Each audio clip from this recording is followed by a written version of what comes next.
avez peut-être vu ou entendu depuis quelques semaines, un scandale sanitaire secoue les pouvoirs publics en charge de l'eau du robinet.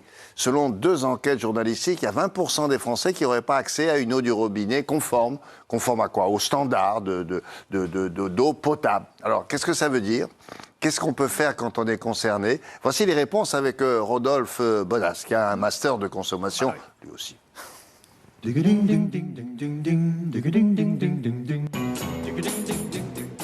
Alors, c'est fou ce chiffre. 20% des Français qui n'ont pas accès à une eau du robinet conforme. Et qu'est-ce qui s'est passé au fond? En fait, ce qui se passe, William, c'est qu'on a découvert, à force d'étudier cette eau que l'on consomme à notre robinet, la présence de pesticides, et plus particulièrement des pesticides de synthèse, dont le fameux glyphosate dont on parle, ou des dont on se sert dans l'agriculture. Exactement. Ce sont finalement des engrais ou des pesticides utilisés en termes d'agriculture. Et donc, on va retrouver dans l'eau que l'on consomme. Ce qui est un peu inquiétant, c'est que la dernière fois qu'on avait fait ce relevé, cette étude, finalement, le taux, c'était à peu près 5-6% des Français qui étaient concernés. Là, c'est carrément 20%, soit 12 millions de personnes. Ça veut dire quoi? Que quand un agriculteur qui en a besoin, c'est l'éternel débat, le produit traverse la terre, pénètre dans Et on les retrouve dans les nappes phréatiques. Dans les nappes phréatiques qui ensuite, après, nous servent à consommer cette fameuse eau. Donc, résultat, les régions les plus touchées, bien sûr, sont les régions qui sont les plus agricoles en France. Et donc, c'est pour ça que le Nord-Pas-de-Calais, la Bretagne, le Grand Est ou encore le Pays de la Loire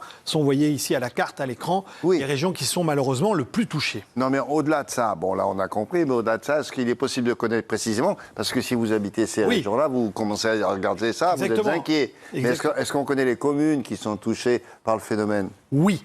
Tout à fait. Il faut savoir que l'eau que nous consommons au robinet est fortement analysée, surveillée. C'est la raison pour laquelle toutes les communes de France sont dans l'obligation. Vous savez, à l'entrée des communes, il y a des tableaux d'information où souvent on communique les bancs pour les mariages et autres. Eh bien, regardez à côté, vous verrez qu'il y a les analyses des eaux qui vous sont servies dans votre commune. Parce que ce sont des analyses qui sont faites très fréquemment. Très fréquemment. Pour Paris, là, c'est filtré, refiltré 3 fois, 4 fois. En permanence, William. Alors, si jamais vous n'allez pas à votre mairie, vous pouvez aussi aller le consulter sur Internet, puisqu'il y a un dispositif spécialisé. Alors nous, vous savez, chez WAM, quand c'est flou, c'est qu'il y a un loup. Donc on est allé, bien sûr, enquêter. On s'est intéressé à cette histoire du filtrage de l'eau et plus particulièrement à la potabilisation de l'eau. C'est pourquoi on est allé à Caen rencontrer une usine. Regardez comment ça se passe. Regardez comment est traitée l'eau que vous récoltez dans votre robinet.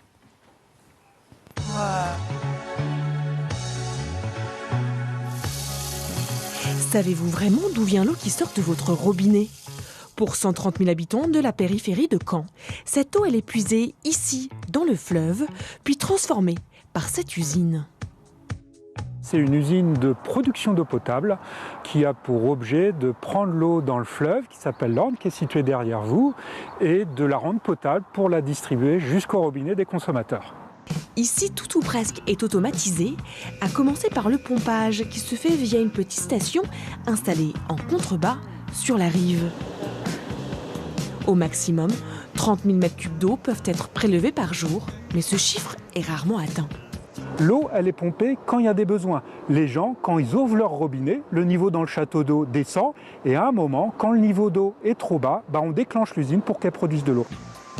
Une fois pompée, l'eau commence son grand cycle de nettoyage.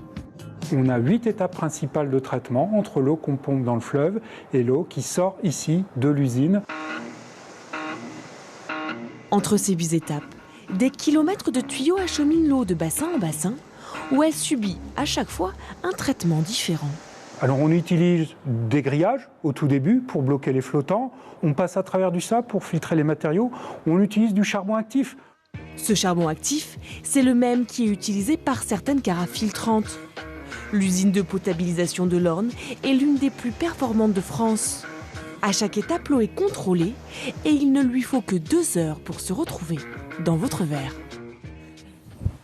Oui, bon, ça a l'air bien, là. Oui, ça a l'air bien. Mais est-ce que les stations de potabilisation, puisque ça s'appelle comme ça, elles sont toutes les mêmes aussi bien? Alors non, pas du tout. Ça va dépendre de l'accessibilité de l'eau. Lorsque vous avez une eau que vous allez puiser en extérieur, donc vous avez un dispositif de potabilisation avec des filtres successifs. En l'occurrence, à Caen, on a vu 8 filtres. Mais si jamais vous allez chercher l'eau en nappe phréatique, à partir de ce moment-là, finalement, c'est la terre qui va faire, si vous voulez, qui va faire office de filtration. Juste pour vous donner une idée, lorsque vous allez piocher dans certaines nappes phréatiques, parfois, c'est de l'eau qui a mis 15 ans à descendre. Hein.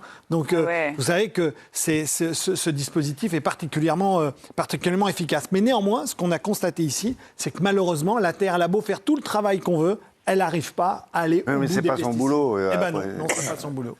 Oui, Anthony. Qu'est-ce qu'on peut faire justement pour corriger ça fait peur quand même quand je vous écoute. Alors, peur.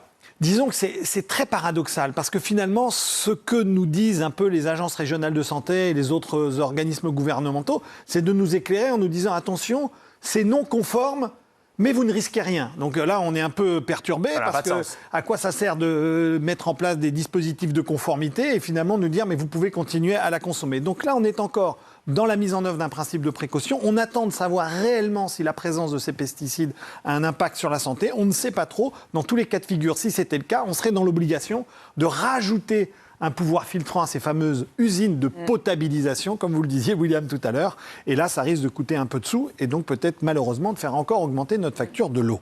Oui, mais est-ce que ça, tout ce que vous venez de dire, ça suffit pour ceux qui, aujourd'hui, ont une eau du robinet un peu polluée Alors, concrètement, William, ce qui est en train de se passer, certaines communes essayent de trouver des éléments de contournement pour essayer d'offrir à leurs administrés, quelque part, une eau. Alors, malheureusement, c'est des contournements qui sont vraiment pas très bons, puisqu'on commence à distribuer des distributions de bouteilles en plastique. Donc là, on est en train de remplacer l'eau du robinet par du plastique. C'est pas très bon. Deuxième élément, vous pouvez aussi installer ce qu'on appelle des osmoseurs. C'est quoi ? C'est des mini-stations de potabilisation, mais que vous mettez carrément chez vous. Alors ça vaut entre 450 et 1500 euros. C'est tout un dispositif. Après, il faut bien sûr entretenir, filtrer. C'est pas donné, mais ça vous permet quand même d'arriver à vous assurer que votre eau est de bonne qualité. Et il n'y a absolument aucune aide gouvernementale sur le sujet, bien évidemment. Alors, on a dit qu'il y a 20% des Français qui n'auraient pas accès à une eau du robinet conforme. Alors, les 80%, ça va ? Ou alors, il faut quand même qu'ils jettent un coup d'œil de temps en temps, qui s'intéressent aux solutions de filtration ou pas ? Alors oui, il y en a certains, et là il y a encore débat, c'est toujours marrant. C'est-à-dire qu'il y a, vous savez, il y a ces fameuses carafes filtrantes qu'on voit un peu partout éclore à la fois dans les magasins et puis dans nos cuisines. Eh bien, ces carafes filtrantes, elles ont la propriété, en effet, de filtrer le calcium, du moins de filtrer une partie du calcium et donc de rajouter un goût un peu plus pur, vous savez, à l'eau. Mais il y a certains détracteurs qui expliquent que, attention, quand vous utilisez ce type de carafe, surtout, il faut l'entretenir, c'est-à-dire bien les nettoyer à chaque fois que vous l'utilisez. Parce que ça devient des nids à bactéries. Raphaël, tu as raison. Et donc, résultat des courses, bien changer les filtres au bon moment. Donc oui, les carafes filtrantes, c'est pas mal, mais faites attention de bien les nettoyer. Ça devient compliqué, là. S'il faut filtrer le filtre lui-même, il faut nettoyer le filtre. Mais attention, il y a une autre chose aussi. On voit aussi fleurir les fameux adoucisseurs d'eau.